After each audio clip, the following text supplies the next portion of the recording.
మూడు రాజధానులే ముద్దు, అమరావతి వద్దు. జగన్ పై విమర్శలు తప్పు. అమరావతిపై ధర్మాన ప్రసాదరావు కీలక వ్యాఖ్యలు.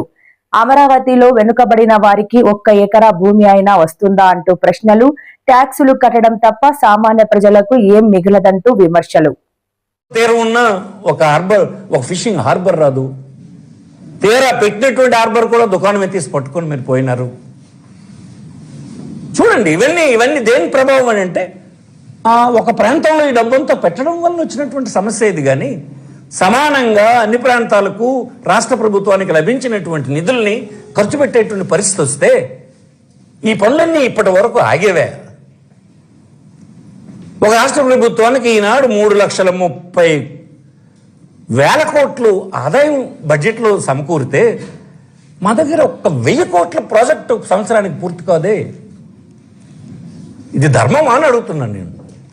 ప్రభుత్వాలు ఇలా చేయొచ్చా అని అడుగుతున్నాను. ప్రభుత్వం అంటే రాష్ట్ర ప్రభుత్వానికి పెద్ద అయినటువంటి వాడు ఇలా వ్యవహరించవచ్చా? మీరు చెప్తున్నది అబద్ధం కదా. 30,000 ఎకరాలు మొదట ప్రారంభించారు. ప్రభుత్వంలో ఒక 20,000 లభించింది, 50,000. ఇప్పుడు మరొక 45,000 అంటున్నారు. 1,00,000 ఎకరాలకు మీరే చెప్తున్నారు.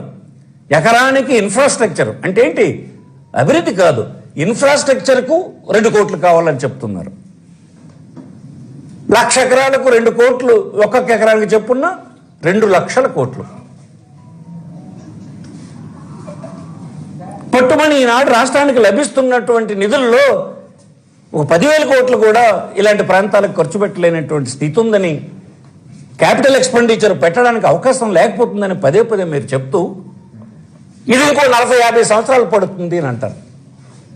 ఇది అమరావతి, మీరు చెప్పిన అమరావతి ఈ డబ్బంతా పెట్టడానికి ఇంకో 40-50 సంవత్సరాలు, అంటే ఇంకో 40-50 సంవత్సరాలు ఈ శ్రీకాకుళం, విజయనగరం, వెనుకబడిన విశాఖపట్నం, అక్కడ ఉన్నటువంటి రాయలసీమ, చిత్తూరు, అనంతపురం, కర్నూలు, కడప, ఈ ప్రాంతాల్లో ఉండేటువంటి పేదలు అలాగే ఎదురు చూడటమేనా? వాళ్ళ పరిస్థితులు మరి మెరుగుపడాల్సిన అవసరం లేదా? ఇది ఎవరు ప్రశ్నించాలని మీరు అనుకుంటున్నారా? అందుకోసం ఇది తప్పని ఈ సందర్భాన్ని నేను మనవి చేస్తున్నాను. కరెక్ట్ కాదు ఇది. మీరు అమరావతిని మీ పంతాలకో పట్టింపులకో అమలు చేయడం కాదు, 5 కోట్ల మంది ప్రజల తాలూగా దీన్ని మీరు మరుగున పెట్టేస్తున్నారు. నేను మళ్ళీ చెప్తున్నాను, ఒక ప్రాంతం పూర్తిగా అభివృద్ధి చెందితే ఆ ప్రాంతం మాకే చెందాలి అనేటువంటి దురాశ మళ్ళీ అక్కడ ఉత్పన్నం అవుతుంది. హైదరాబాద్లో ఉత్పన్నమైనటువంటి దురాశే మనకు బయటకు పంపించేటువంటి కారణమైంది. మళ్ళీ ఈనాడు మీరు ఇలాగే మా అందరి నోరు నొక్కి మా తాలూకు జీవితాలని బుగ్గు చేసి మీరు ఈ డబ్బంతా అక్కడ పెడితే ఇదే రిపీట్ అవుతుంది. లేదా ఈ ప్రాంతంలో ఇంకొక క్యాపిటల్ కావాలి, మాకు ఇంకొక రాష్ట్రం కావాలనేటువంటి డిమాండ్ అయినా మా తర్వాత తరం వాళ్ళు చేసే పరిస్థితి వస్తుంది. దీనికి మీరు రాజ్యం పోయికండి. మన పెద్దలు రాజ్యాంగం నిర్మాణం చేసినప్పుడు చెప్పారు, ఇలాంటివి చేయకూడదని చెప్పారు. అందుకే రాజ్యాంగంలో పేర్కొన్నారు, ఒక రాష్ట్రానికి లభించినటువంటి సంపద అంతా సమంగా అందరికీ పంపిణీ జరగాలన్నటువంటి పేర్కొన్నారు. అందుకే జవహర్లాల్ నెహ్రూ మొదటి ప్రధానమంత్రి ఐక్యరాజ్య సమితిలో ప్రసంగిస్తూ కూడా చెప్పారు, ఎప్పుడైనా ప్రభుత్వాలు అన్ని ప్రాంతాలు సమంగా అభివృద్ధి చెందడానికి ప్రయత్నం చేయాలని చెప్పారు. ఇంత స్పష్టంగా కనిపిస్తుంటే ఈనాడు కూడా మా శ్రీకాకుళంలో చూస్తే, అలాగే విజయనగరంలో చూస్తే, విశాఖపట్నంలో చూస్తే నేను ఎప్పటికప్పుడు చూస్తాను. ఆ ప్రాంతంలో వచ్చినటువంటి ఆస్తులు, నిర్మాణాలు, సంస్థలు కళ్ళకు కట్టినట్టు అభివృద్ధి మీరు చెప్తారు. కాదని మేమంటాం. ఎందుకంటామంటే ఆ అభివృద్ధి చెందినటువంటి ప్రాంతాల నుంచి వచ్చినటువంటి వారి ఆస్తులు, ఆ సంస్థలు, ఆ వెలుగుతున్నటువంటి సంపద అంతా ఇతర ప్రాంతాలది. వారి పట్ల నాకు ద్వేషం లేదు. వాళ్ళు రాజ్యాంగ విరుద్ధంగా వచ్చారని కూడా నేను అన్నాను. రాజ్యాంగబద్ధంగా వచ్చారు. ఎలా వచ్చారు అని అంటే ఈ దేశంలో లభించినటువంటి ఇన్సెంటివ్స్ని పుచ్చుకునేటువంటి చైతన్యవంతులుగా వాళ్ళు తయారయ్యారు. అభివృద్ధి చెందినందువలన చదువుకున్నారు, ఇన్స్టిట్యూషనల్ ఫైనాన్స్ని సంపాదించారు, ప్రపంచంలో ఉండేటువంటి టెక్నాలజీని తెచ్చుకొని దేశంలో వచ్చినటువంటి విషయాల్ని అందిపుచ్చుకున్నారు. అది దేనివల్ల జరుగుతుంది? అభివృద్ధి చెందినటువంటి ప్రాంతంలో ఉన్నటువంటి వాళ్ళకి ఇవన్నీ లభిస్తాయి. మీరు మళ్ళీ తీసుకెళ్ళి అదే పని అభివృద్ధి చెందిన ప్రాంతంలోనే మరొక ప్రాంతాన్ని అభివృద్ధి చేయడానికి మరొక 50 సంవత్సరాలు మీ అందరూ ఆగండి అంటే ఆనాటికి మాకు గోచిగూడ తప్ప మరేం మిగలదు ఇలాంటి పేద ప్రాంతాల్లో అని మీకు మనం చేస్తుంది. మేమందరం కూలీలుగా మేమందరం పట్టడి అన్నం కోసం వాసిపోయిన స్థితికి జారిపోయినటువంటి పరిస్థితి వస్తుంది.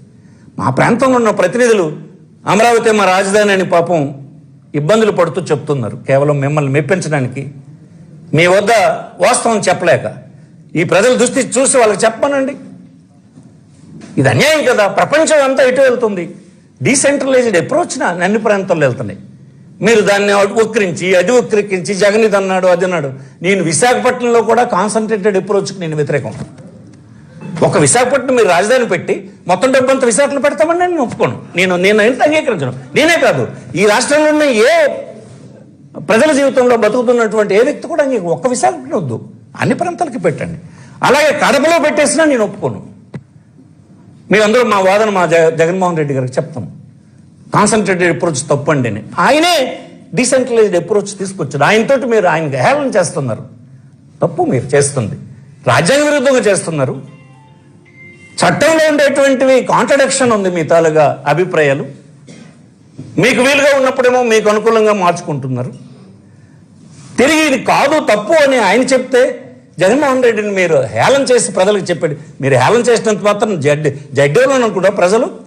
నేను నిన్నే ఒక హాస్పిటల్కి పోయినా, ఆ హాస్పిటల్లో వాళ్ళందరూ ఇంతకుముందు టీడీపీని సమర్థించినారు.